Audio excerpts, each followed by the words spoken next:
Aujourd'hui, nous allons continuer sur notre lancée, sur les 8 clés pour entrer dans ses promesses et saisir son héritage. Amen. Touche ton voisin, tu lui dis 8 clés pour entrer dans ses promesses et pour saisir son héritage. On aurait bien aimé avoir une seule clé, la clé passe-partout. La clé passe-partout, elle s'appelle Jésus. Il suffit de voir la vie de Jésus. Il suffit de suivre Christ dans toutes les actions et dans toutes les choses qu'il a faites pour pouvoir avoir cette clé-là, toutes ces clés-là révélées à vous. Amen. Mais comme on a souvent besoin qu'on nous explique les choses, qu'on rentre dans les détails pour pouvoir affirmer notre croyance et affirmer notre foi et affirmer notre compréhension, parce que, vous savez, une vérité, tant qu'on ne la connaît pas, elle n'est pas agissante pour nous. Vous voyez? C'est pour ça que le Seigneur a dit, vous connaîtrez la vérité et la vérité vous rendra libre. Donc la vérité, elle est là, mais pour qu'elle puisse être agissante dans notre vie, nous avons besoin de la connaître, pas de l'entendre. Il y a des gens qui entendent des choses, mais qui ne connaissent pas. Entendre ne veut pas dire qu'on connaît. Amen. Il y a une différence entre entendre. Il n'a pas dit vous entendrez la vérité vous rendra libre. Il a dit vous connaîtrez la vérité et la vérité vous rendra libre. Et vous voyez, lorsque nous allions à l'école, que ce soit au primaire ou que ce soit au collège ou au lycée, on nous a appris certaines lois, on nous a appris certaines règles, on nous a appris certaines choses. Et on nous a dit des vérités, on nous a enseigné des choses, mais nous ne les connaissions pas au moment où ces choses nous ont été dites. Il a fallu qu'on aille à la maison avec des exercices et que nous fassions des exercices, et que nous révisions et que nous fassions des devoirs et qu'on nous explique encore et que nous les refassions jusqu'à ce que nous soyons capables maintenant de pouvoir connaître la vérité qui autrefois nous avait été dite. Maintenant, aujourd'hui, nous voulons juste nous appuyer sur des choses qu'on a entendues. Et puis, on fait confiance à notre mémoire. Et on veut emmagasiner le maximum de choses. C'est volontairement que lors de l'apprentissage des enfants, on commence d'abord par leur apprendre un minimum de choses. Et qu'on leur apprend les bases. Mais sachez que les bases, on revient toujours dessus. Même quand vous devenez très grand, même quand vous devenez très fort, vous n'allez pas changer la manière dont on fait le A. Vous allez toujours le faire de la même manière. Et vous allez toujours vous exercer dedans. Et c'est très important que nous n'oublions pas les vérités que nous avons apprises, que nous cherchions véritablement à les connaître. La première fois, ça peut ne pas marcher. La deuxième fois, ça peut ne pas marcher. On peut ne pas avoir saisi totalement. Même quand on nous a appris à faire des opérations, on a commencé à les faire et après on s'est mélangé, on s'est demandé, mais qu'est-ce qui se passe? On est tenté de dire, oui, la division, ça ne marche pas, ça ne marche pas. Ce que la maîtresse m'a enseigné, ça ne marche pas. Ça marche, mais c'est toi qui ne connais pas. Donc les vérités bibliques, elles marchent pour ceux qui les connaissent. Encore une fois, connaître ne veut pas dire entendre. Il n'a pas dit, vous entendrez la vérité vous rendra libre. Il a dit, vous connaîtrez la vérité. Et la vérité vous rendra libre. Le problème, c'est que beaucoup ont entendu beaucoup de vérités. Nous avons entendu des centaines de vérités. Mais nous n'en connaissons pas, même pas 2 ou 3 des fois. Parce que nous n'avons pas pris le temps de travailler sur ces vérités-là et de les méditer, de les mettre en pratique jusqu'à ce que nous arrivions enfin à trouver la solution, et jusqu'à ce que nous arrivions à en voir le fruit réel dans notre vie, se manifester.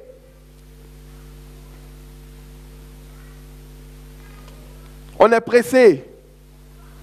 Et tellement on veut tout, finalement on n'a rien. On veut le maximum. Moi je suis persuadé qu'il y a des messages que vous avez entendus ici. Il suffit simplement que vous repreniez le message et que vous le réécoutiez 5 fois, 6 fois, 7 fois, jusqu'à ce que vous le compreniez et vous allez tout de suite avoir des fruits dans votre vie. que de chercher. Et aujourd'hui, même certains sites encouragent ça. Vous avez des gens, ils vont s'asseoir devant leur ordinateur et écouter 5 messages, 6 messages, du matin jusqu'au soir. Et ils disent, oh, j'écoute les messages, mais ma vie ne change pas. Mon frère, ce n'est pas ce que tu entends qui change ta vie, c'est ce que tu connais qui change ta vie. Tu te fais du mal. Quand tu manges comme ça, sans chercher d'abord à digérer, parce que ça apporte véritablement des nutriments dans ta vie. Et tu as la course à la connaissance. Mais en fait, tu ne connais pas. Tu es en train de te perdre. Imaginez qu'un enfant arrive au CP1, avant même qu'il sache écrire, on commence à lui apprendre à faire des additions. Après, il n'a même pas encore fait une addition jusqu'au bout. On lui montre maintenant les soustractions. Il n'a même pas encore résolu un problème de soustraction. On lui donne division. Il n'a même pas résolu un problème de division. On lui donne des fractions. Il n'a même pas résolu un problème de fraction. On lui donne maintenant des théorèmes de Pythagore, de ceci, de cela. Après, on lui dit, bon tiens, va à l'université, maintenant tu peux y arriver. Il va faire quoi? Rien. Qu'est-ce qu'il a appris? Zéro. Les gens baignent dans des illusions.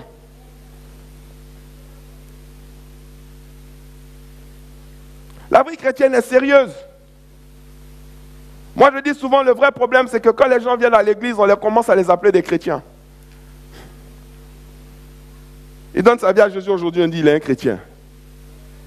Alors qu'on appelait Pierre, Jean et tous les autres disciples qui sont devenus des apôtres, ils ont été appelés disciples de Jésus pendant plus de 3 ans et demi.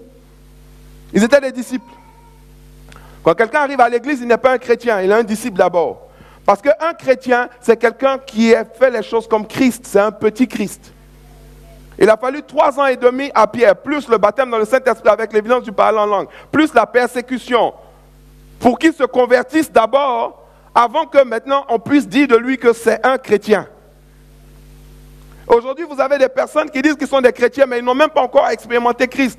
Ils n'ont même pas encore pu surmonter une épreuve. Ils ne savent même pas même ce que c'est que la réalité de la vie chrétienne. Mais ils arpentent déjà le grade ultime de chrétien. Vous savez, la première fois qu'on a appelé les disciples chrétiens, c'est lorsque Paul enseignait dans une ville. Il a enseigné pendant 1 an d'affilée. Tous les jours. Et les personnes étaient là, ils étaient assidus tous les jours, pendant 1 an.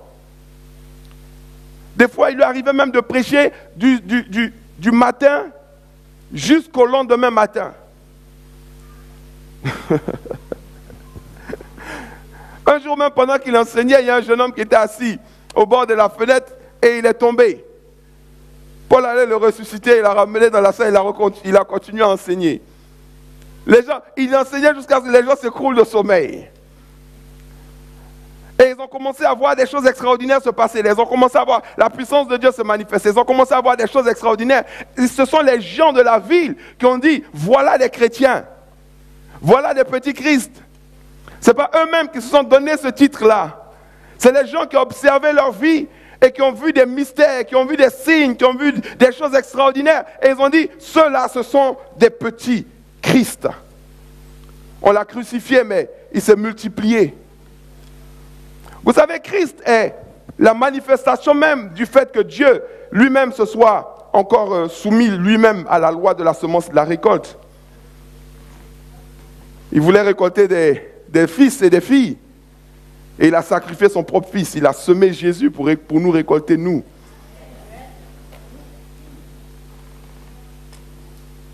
Nous devons être sérieux dans notre démarche. Et si nous sommes sérieux, Dieu va faire des choses sérieuses dans notre vie. Amen. Retournons dans notre passage pour introduction, Josué 1, à partir du verset 8. Alléluia. Aujourd'hui, tu vas connaître une vérité. Mais cette vérité-là, elle va transformer ta vie pour toujours. Josué 1, 8. Que ce livre de la loi ne s'éloigne point de ta bouche. Médite-le jour et nuit pour agir fidèlement selon tout ce qui est écrit. Car c'est alors que tu auras du succès dans tes entreprises. C'est alors que tu réussiras. Amen. Médite-le jour et nuit pour agir fidèlement. Pour agir fidèlement. pour agir fidèlement. Ça veut dire que ce n'est que lorsque tu commences à faire la chose exactement comme on t'a dit de faire que ça marche. Moi, je trouve incroyable que des personnes vont aller acheter des livres de cuisine.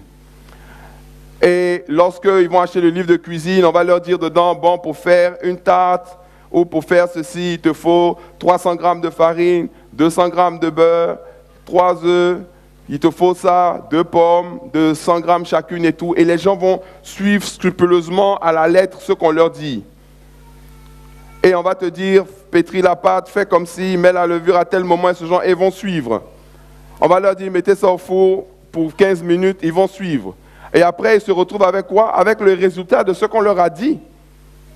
Mais au moment où tu prends le livre de cuisine, maintenant, on te dit de prendre 300 grammes de farine, tu dis, non, moi j'ai envie de manger beaucoup, donc je vais prendre 500 grammes. On te dit de prendre 4 œufs, tu dis, non, moi j'aime pas trop les œufs, je vais en prendre 3.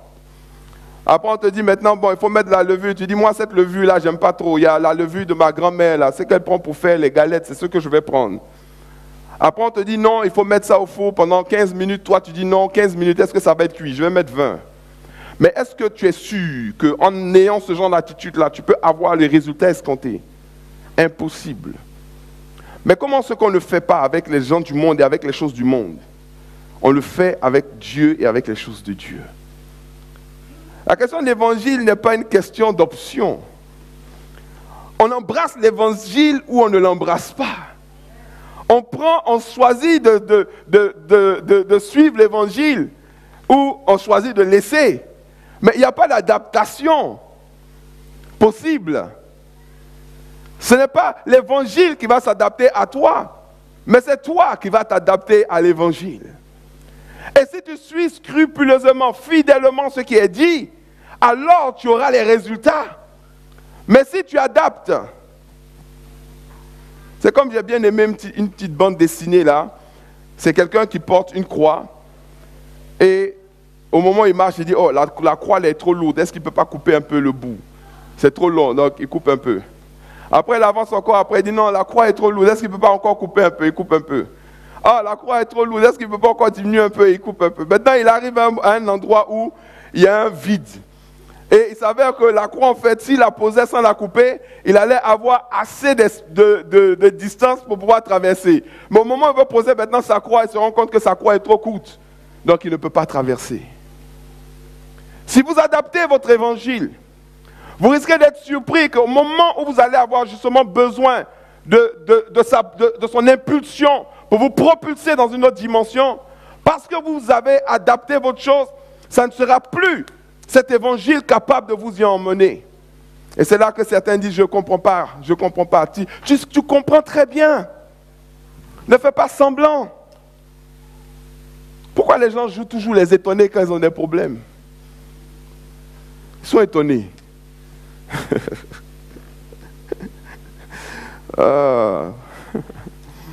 Ne t'ai-je pas donné cet ordre? Fortifie-toi et prends courage. Ne t'effraie point, ne t'épouvante point, car l'Éternel ton Dieu est avec toi dans tout ce que tu entreprendras. Tu vois, il dit, fortifie-toi et prends courage. On en a parlé, très important. Le rôle de la fortification nous incombe. C'est toi qui dois te fortifier. Ce n'est pas Dieu qui va te fortifier, c'est toi qui le fais. Prends courage. Mais après, il dit, ne t'effraie point, ne t'épouvante point. Ça dit, il ne faut pas avoir peur. Pourquoi? Parce que le chemin que tu vas emprunter est un chemin où il y a des géants. Et ce que Dieu te dit à la base, au début, avant même de commencer, c'est n'aie pas peur.